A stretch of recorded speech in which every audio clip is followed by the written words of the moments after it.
Ya, jadi pada hari ini kami sekitar 5.000 petani merayakan Hari Tani Nasional yang ke-59, merupakan hari kelahiran dari Undang-Undang Pokok Agraria. Jadi kami dari Komite Nasional Pembaruan Agraria KNPA bersama 94 organisasi dan serikat-serikat petani dari banyak tempat, tidak hanya Jawa, dari Sumatera, Sulawesi, Aceh, kemudian dari Nusa Tenggara Timur bergabung untuk memperingati Hari Tani Nasional.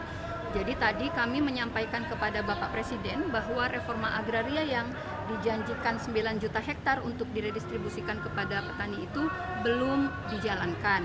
Mengapa? Karena memang banyak masalah-masalah konflik agraria itu tidak dituntaskan dalam kerangka reforma agraria, yaitu konflik-konflik yang dihadapi oleh petani di hak guna usaha, perkebunan swasta, perkebunan BUMN, perhutani, HTI, kemudian penyimpangan kawasan hutan, kemudian tanah negara, kemudian Badan Otorita Pariwisata, dan banyak klaim-klaim kawasan hutan yang itu belum diredistribusikan. Jadi tadi kami laporkan ada 528 desa sudah kami usulkan untuk segera dijalankan reforma agraria.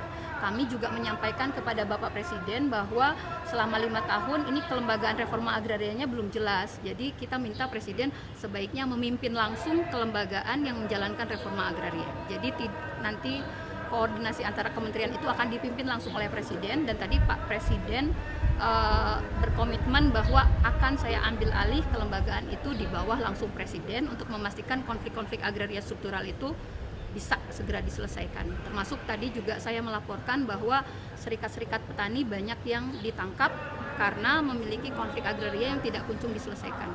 Jadi intinya memang kami berharap ada perubahan mendasar tentang bagaimana kebijakan reforma agraria itu dapat dijalankan, memastikan petani-petani mendapatkan hak atas tanahnya secara penuh, baik itu yang diklaim perusahaan swasta ataupun negara. Ya, jadi tadi Bapak Presiden langsung juga mengecek ke Menteri Agraria, mengecek juga ke Menteri Lingkungan Hidup dan Kehutanan untuk mengecek progres dari reforma agraria target 9 juta hektar itu semacam apa.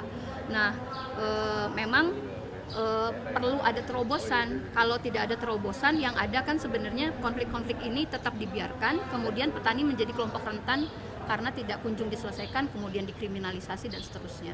Nah, Pak Presiden tadi punya komitmen bahwa lembaga pelaksanaan reforma agraria itu memang beliau setuju bahwa ini harus dipimpin langsung oleh Presiden, tidak bisa di level seorang menteri.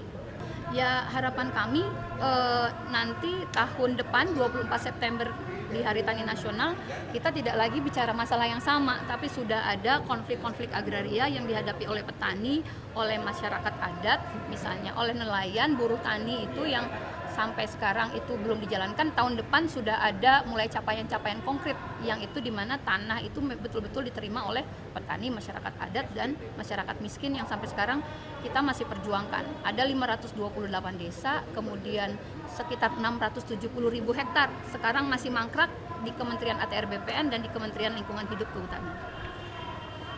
Sip. Terima kasih. Terima kasih, Pak. Terima kasih.